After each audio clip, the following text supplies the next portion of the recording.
भैया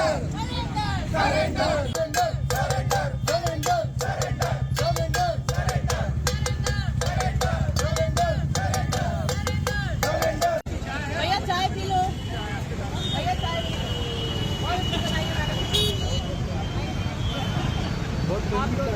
चाय पी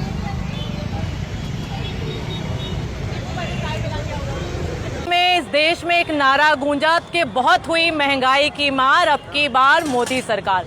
12 साल से लगातार गैस के सिलेंडर के दाम बढ़ाए जा रहे हैं। महिलाओं की कमर महंगाई के कारण तोड़ दी जा रही है।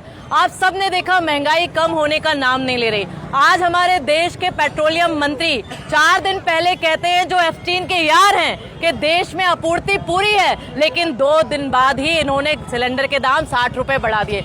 कमजोर विदेश नीति के अब खामियाजा इस देश की आम जनता को भुगतना पड़ रहा है। और मुझे लगता है मोदी राज में जो महंगाई है वो इनकी डार्लिंग बनकर भारतीय जनता पार्टी की गोद में बैठ गई है। क्योंकि कांग्रेस के समय जब 450 रुपए का सिलेंडर मिलता था तो स्मृति मैडम सिलेंडर लेके डांस करती हुई नजर आती थी। आज 1000 रुपए से ज्यादा का हो गया, लेकिन भारतीय जनता पार्टी के लोग बोलने को तैयार नहीं है।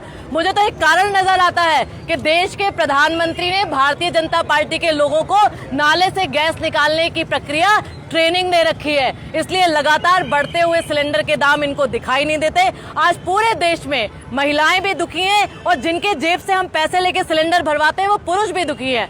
जिस औसतन स्तर पर लोगों की आय कम होती जा रही है, महंगाई लगातार बढ़ती जा रही है, इसलिए आज हमने उज्ज्वला की पूजा कर कर यहाँ पे मोदी जी बहुत रो रो के बताते थे कि मेरी माँ बहनें धुएं की में अपनी आंख खराब करती हैं, लेकिन लगातार सिलेंडरों के दाम बढ़ाकर आपने एक बार फिर हमें ये चूल्हा जलाने पे मजबूर कर दिया। देश का प्रधानमंत्री अपने आप को चाय वाला कहकर प्रधानमंत्री बन गया। वो इसलिए बन गया क्योंकि 70 साल इस देश में कांग्रेस का राज था, लेकिन यही प्रधानमंत्री के राज में 12 साल में पढ़े लिखे लोग डिग्री वाले आज चूल्हा फूकने को मजबूर हो गए हैं। इसलिए आज हमने ये विरोध प्रदर्शन किया था। हम बात आपसे करना चाह रहे हैं, इस देश में जो मंत्री बैठे हुए जोकरों की सरकार है, वो इसलिए क्योंकि विदेश नीति की बात करो फेल है, किसी सब्जेक्ट पे बात करो मौन धारण कर लेते हैं। यदि आज मनमोहन सिंह देश के प्रधानमंत्री होते तो ना गैस का सिलेंडर का दाम बढ़ा होता और ना भारतीय जनता पार्टी के प्रधानमंत्री मोदी के पप्पा ट्रंप जी हमें आंख दिखा रहे होते।